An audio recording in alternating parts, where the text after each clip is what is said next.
एक अनोखी सास। बहू कहाँ मर गई? अंदर से आवाज। जिंदा हूँ माँ जी। तो फिर मेरी चाय क्यों अभी तक नहीं आई? कब से पूजा करके बैठी हूँ। ला रही हूँ माँ जी। बहू चाय के साथ भजिया भी ले आई। सास ने कहा, तेल का खिलाकर क्या मारेगी? बहू ने कहा, ठीक है माँ जी, ले जाती हूँ। सास ने कहा, रहने दे, अब बना दिया है तो खा लेती हूँ। सास ने भजिया उठाई और कहा, कितनी गंदी भजिया बनाई है तुमने। बहू, माँ जी मैं कपड़े धोने जाती हूँ। बहू दरवाजे के पास छिपकर खड़ी हो गई। सास भजिया पर टूट पड़ी और पूरी भजिया खत्म करती। बहू मुस्कुराई और काम पर लग गई। दोपहर के खाने का वक्त हुआ। सास ने फिर आवाज लगाई, कुछ खाने को मिलेगा? बहू आई, सामने खिचड़ी रख दी। सास गुस्से से, ये क्या है? मुझे इसे नहीं खाना, इसे ले जाओ। बहू ने कहा, आपको डॉक्टर ने दिन में खिचड़ी खाने को कहा है, खाना तो पड़ेगा ही। सास मुंह बनाते हुए, हाँ तू मेरी माँ बन जा। बहू फिर मुस्कुराई और चली गई। आज इनके घर पूजा थी। बहू सुबह 4 बजे से उठ गई। पहले स्नान किया, फिर फूल लाई, माला बनाई, रसोई साफ की, पकवान और भोज बनाया। सुबह के 10 बज गए। अब सास भी उठ चुकी थी। बहू अब पंडित जी के साथ भगवान के वस्त्र तैयार कर रही थी। आज ऑफिस की छुट्टी भी थी। उनके पति भी घर पर थे। पूजा शुरू हुई। सास चिल्लाती, बहू ये नहीं है, वो नहीं है। बहू दौड़ी दौड़ी आती और सब करती। अब दोपहर के 3 बज गए थे। आरती की तैयारी चल रही थी। पंडित जी ने सबको आरती के लिए बुलाया और सबके हाथों में थाली दी।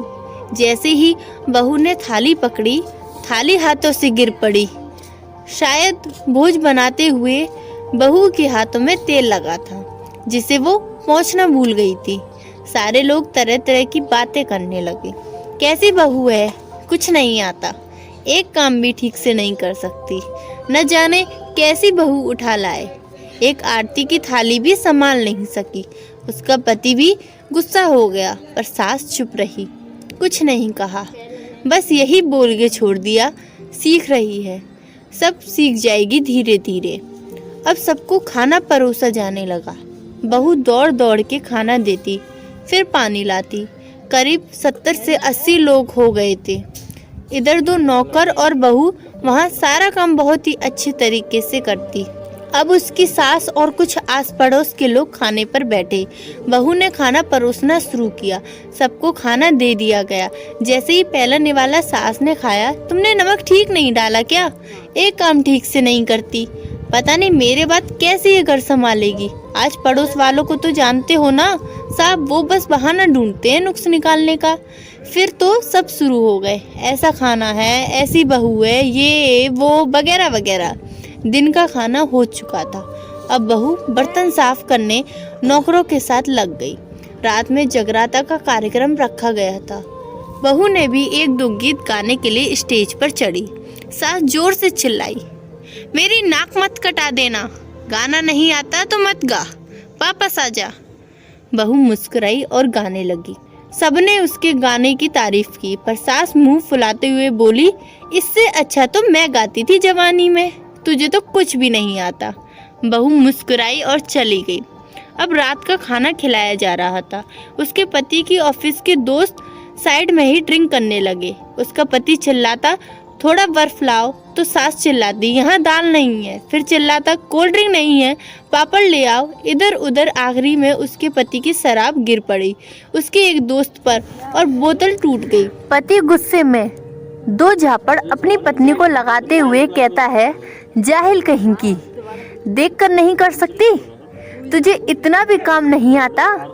सारे लोग देखने लगे। उसकी पत्नी रोते हुए कमरे की तरफ दौड़ी।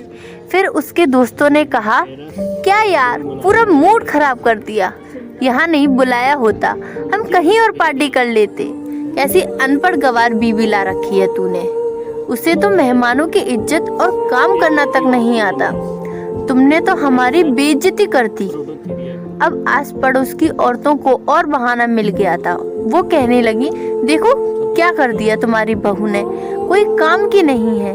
मैं तो कहती हूँ अपने बेटे की दूसरी शादी करा दो, छुटकारा पाओ इस गवार से। सास उठी और अपने बेटे के पास जाकर उससे थप्पड़ मारा और कहा, अरे नालायक, तुमने मेरी बहू को मारा, तेरी हिम्मत कैसे हुई, तेरी टांग तोड़ दूंगी।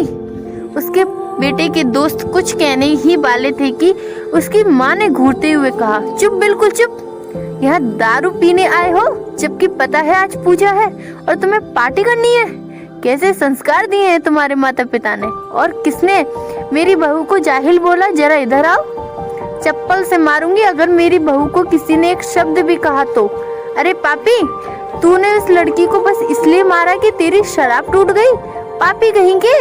वो बच्ची सुबह 4 बजे उठी है, घर का सारा काम कर रही है, ना सुबह से नाश्ता किया है ना दिन का खाना खाया है, फिर भी हंसते हुए सबकी बातें सुनते हुए ताने सुनते हुए घर के काम में लगी रही। तेरे यार दोस्तों को वो अच्छी नहीं लगी, जूते से मारूंगी तेरे दोस्तों को जो कभी उन्होंने ऐसा कहा। उसके यार दोस्त चुपके से खिसक लिए। अब सास बहू के कमरे में गई और बहू का हाथ पकड़कर बाहर लाई। सबके सामने कहने लगी, किसने कहा था अपनी बहू को घर से निकाल के दूसरी बहू लाना, जरा सामने आओ। कोई सामने नहीं आया। फिर सास ने कहा, तुम जानते भी क्या हो इस लड़की के बारे में, ये मेरी माँ भी है बेटी भी। माँ इसलिए मुझे गलत काम करने पर डांटती है और बेटी इसलिए कभी कभी मेरे दिल की भावनाएं समझ जाती है, मेरी दिन रात सेवा करती है, मेरे 1000 ताने सुनती है, पर एक शब्द भी गलत नहीं कहती, न सामने न पीठ पीछे। और तुम कहते हो दूसरी बहू ले आऊं, याद है ना छुटकी की दादी, अपनी बहू की करतूत। सास ने गुस्से से पड़ोस की महिला को कहा, अभी पिछले हफ्ते ही तुम्हें मियाँ बीवी भूखे छोड़ घूमने चले गए थे। मेरी इसी बहू ने 7 दिनों तक तुम्हारे घर पर खाना पीना, यहाँ तक कि तुम्हारे पैर दबाने जाती थी, और तुम इसे जाहिल बोलती हो।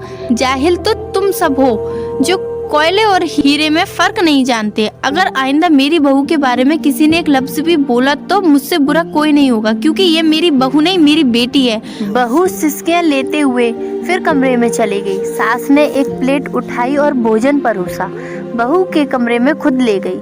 सास को भोजन लाते देखा तो बहू ने कहा, अरे माँ जी आप क्या कर रही हो, मैं खुद ले लेती। सास ने प्यार से ताना मारते हुए कहा, डर मत, इसमें जहर नहीं है, मार नहीं डालूंगी तुझे नई सास चाहिए होगी, पर मुझे अभी भी तू ही मेरे घर की बहू चाहिए। बहू ने अपनी सास को रोते हुए गले से लगा लिया। सास भी रोती पहली बार और कहा, चल खाना खा ले। फिर मजाक करते हुए कहा, फिर मेरे पैर दबाने चले आना, और ये ख्याल मन में मत लाना कि सास बहुत बोलती है, किसी दिन मैं इसका गला दबा दूंगी, क्योंकि कभी मैं भी यही सोचती थी। दोनों खूब हंसने लगती हैं। कुछ रिश्ते बहुत मीठे होते हैं, बस बातें कड़वी होती हैं।